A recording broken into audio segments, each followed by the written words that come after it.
शहरात मोकाट कुत्र्यांचा हैदोस सुरूच। एकाच दिवशी 6 जणांना कुत्र्यांनी घेतलं चावा।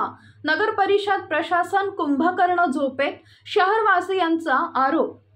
मोकाट कुत्र्यांचा हैदोस सुरूच असून आज 12 रोजी सकाळपासून दुपारपर्यंत दरम्यान मोकाट कुत्र्यांनी 6 जणांना चावा घेऊन गंभीर जखमी केल्याच्या घटनेने शहरात स्थानिक रहिवाशांमध्ये भीतीचं वातावरण पसरलेलं आहे।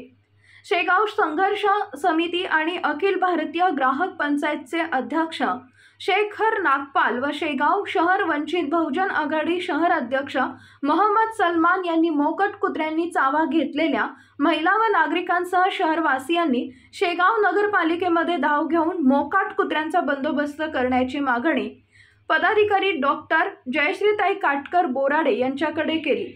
यावेळी नागरिकांमध्ये नगरपालिका प्रशासनाबद्दल तीव्र रोष दिसून येत होता। सूर्या मराठी न्यूज साठी इस्माइल शेख, शेगाव, बुलढाणा। शेगाव में सवेरे से लेके तो अभी तक टोटल 6 केसा हो चुकी है कुत्ता काटने की, लेकिन नगर पालिका इसके लिए कोई अपनी यानी मनस्थिति नहीं दिखा रही है काम के लिए। इनको तो हाईकोर्ट के आदेश का भी कोई समझते नहीं आज के टाइम में अधिकारी, चाहे वो रास्ते पर का हो या किसी जगह का नो पार्किंग का हो या कुत्ता काटने का हो। कुत्ता काटने की घटना रोज की हो रही है, 2-2, 3-3, 6-6। नगर पालिका के अधिकारियों ने राजीनामे दे देना चाहिए अगर काम नहीं होता है इनसे तो।